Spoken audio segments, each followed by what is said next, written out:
ಜಾತಿ ಧರ್ಮ ಅನ್ನೋದು ಎಲ್ಲಿಂದ ಬಂತು ನನಗಂತೂ ಗೊತ್ತಿಲ್ಲ. ಹಾಯ್ ಫ್ರೆಂಡ್ಸ್, ನಿಮಗೆಲ್ಲ ಗೊತ್ತಿರೋ ಹಾಗೆ ದೂತ ಸಮೀರ್ MD ಅವರು ಸೌಜನ್ಯ ಕೇಸ್ನ ಮುಚ್ಚಾಕಿರೋರ ವಿರುದ್ಧ ಧ್ವನಿ ಎತ್ತಿದ್ರು. ಈ ವಿಡಿಯೋ ಯೂಟ್ಯೂಬಲ್ಲಿ ತುಂಬಾ ವೈರಲ್ ಆಯಿತು. ಆದರೆ ಒಳ್ಳೆಯವರಿಗೆ ಕಾಲ ಇಲ್ಲ ಅನ್ನೋ ಹಾಗೆ ಇವಾಗ ಸಮೀರ್ MD ಅವರ ಮೇಲೆ FIR ದಾಖಲಾಗಿದೆ.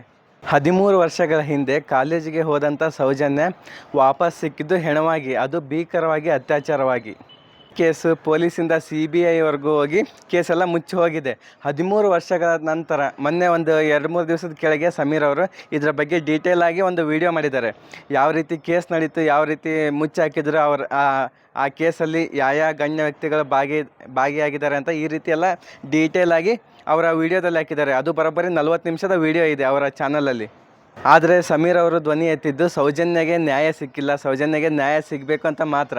ಸಮೀರ್ ಅವರ ಮೇಲೆ ಅವಹೇಳನಕಾರಿ ಜಾತಿ ನಿಂದನೆ ಮಾಡ್ತಿದ್ದಾರೆ, ಮತ್ತು ನಮ್ಮ ಧರ್ಮದ ಮೇಲೆ ಏನೇನೋ ಆರೋಪ ಮಾಡ್ತಾಯಿದ್ದಾರೆ ಅಂತ ಅನೇಕ ಪೋಸ್ಟ್ಗಳು ವೈರಲ್ ಆಗ್ತಾ ಬಂದವು. ಆದರೆ ಸಮೀರ್ ಅವರು ಧ್ವನಿ ಎತ್ತಿದ್ದು ಜಾತಿ ಧರ್ಮ ನಿಂದನೆ ಮಾಡಬೇಕು ಅಂತ ಅಲ್ಲ, ಅದರ ಬದಲಾಗಿ ಸೌಜನ್ಯಗೆ ನ್ಯಾಯ ಸಿಗಬೇಕು ಅನ್ನೋ ಒಂದು ಉದ್ದೇಶದಿಂದ.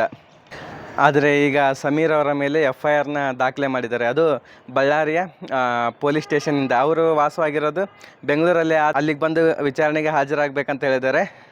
ಅಕಸ್ಮಾತ್ ಅವರೇನಾದರೂ ಹೋಗಲಿಲ್ಲ ಅಂದರೆ ಸಮೀರ್ ಅವ್ರನ್ನ ಅರೆಸ್ಟ್ ಮಾಡಿಕೊಂಡು ಕರ್ಕೊಂಡು ಹೋಗ್ತೀವಿ ಅಂತಂದು ಹೇಳಿದ್ದಾರೆ. ಇಲ್ಲಿ ಸೌಜನ್ಯಳಿಗೆ ನ್ಯಾಯ ಸಿಗಬೇಕಂತ ಯಾವ ಒಂದು ಮೀಡಿಯಾನು ಧ್ವನಿ ಎತ್ತಾ ಇಲ್ಲ.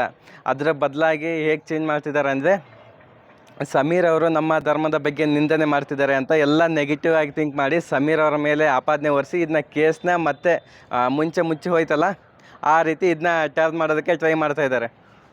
ಹಾಗಾಗಿ ಆದಷ್ಟು ಸಮೀರ್ ಅವರಿಗೆ ಸಪೋರ್ಟ್ ಮಾಡಿ.